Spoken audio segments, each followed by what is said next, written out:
Hi, I'm Fred Conrad, Community Orchard Manager for Foodwell Alliance, and we're here today at the Tapestry Community Garden.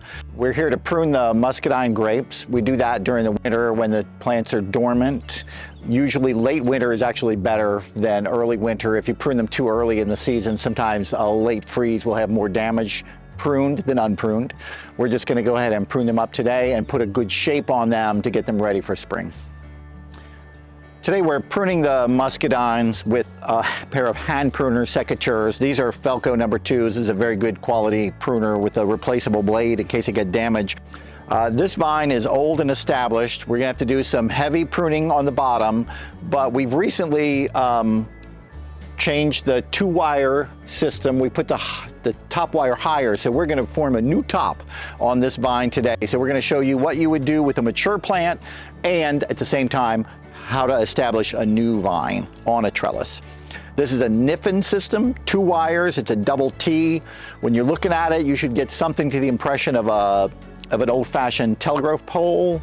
So this is last year's growth. This is what bore fruit. You can see right here where the fruit was on it last year. If you don't do anything to this vine and leave it without pruning, it will throw out a whole lot of leaves.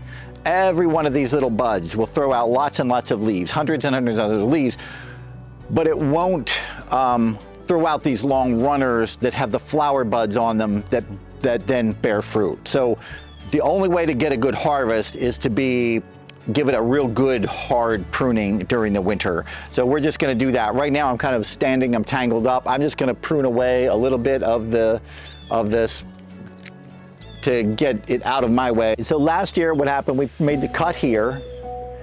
It shot out a bud out that way.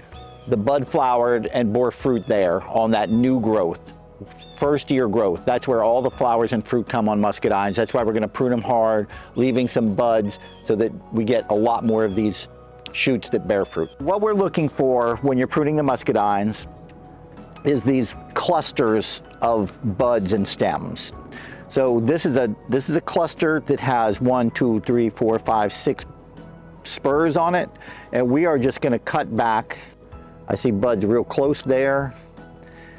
Ideally, you would either cut at the first or the second bud, so that in the spring we're going to get a whole bunch of new growth out of that one spot.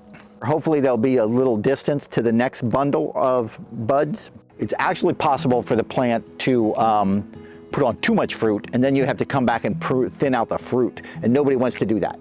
Nobody wants to come back and prune out the fruit. It's a lot harder to do than just go ahead and prune it and give it some space right now so that you don't have so many. The pruning in dormant season gets the plant ready to throw all its energy into that new growth. If you prune it in the summer, it has already bloomed, and so new growth in the summer doesn't help you at all, because then it's just leaves. You're not going to get any extra fruit pruning in the summer.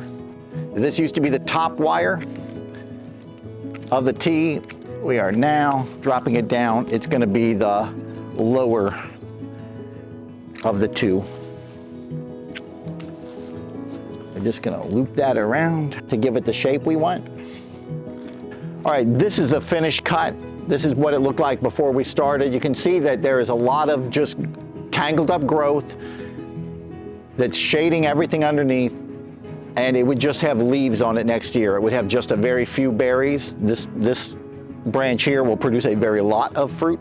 We've got fruiting spur, fruiting spur, fruiting spur, fruiting spur. You can be pretty bold. It doesn't hurt the plant at all. You'll see some water dripping out of some of those cuts. The plant it's not losing energy or stored carbohydrates. It's not losing anything. It's just losing water. And the plant has plenty of that during the winter, no problem. So when you're planting a fresh muscadine, you're going to end up with something thin and flexible and bendy and long. And we are going to make a new top for this one on the double T. This is early on. This is what you're shooting with to start with. We're just going to give it the shape we want and the position we want. And this will take a few years, but in a little while, after a couple years of successful pruning, you're going to have a big cluster of buds there, a big cluster of buds there, and a big cluster of buds there. This is what it's going to look like probably for the first year or two, you're shooting for something, and it should be very streamlined like this. You really want the very minimal line to give you that shape that's going to be productive for years to come.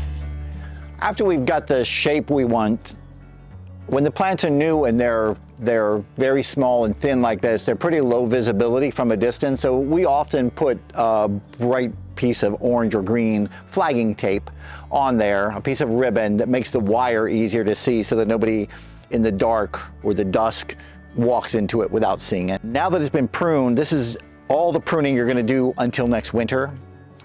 It's going to be allowed to flush out growth. The growth will hang on the wire by itself. It'll shoot out kind of like an umbrella in both of the side directions. Sometimes it goes further out than you want it to, but you really don't touch it again. You just let it do its own thing and get as wild and crazy looking as it wants to during the summer. When we harvested these muscadines, we plucked them one by one by one off of the cluster. We didn't pick the whole thing at one time like you do with table grapes. Muscadines are native to the South. They are almost disease-free in Atlanta area. The foliage is waxy and it can deal with all the humidity and all the rain that we get. Most people all they do with their muscadines is prune them once a year.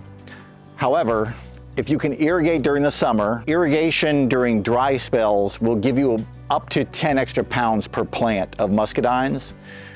Also fertilizing, which is not required because it is well adapted to our area, but fertilizing could in theory also give you an additional 10 pounds of harvest per plant per year. To learn more about community orchards and Foodwell Alliance's orchard project, go to foodwellalliance.org.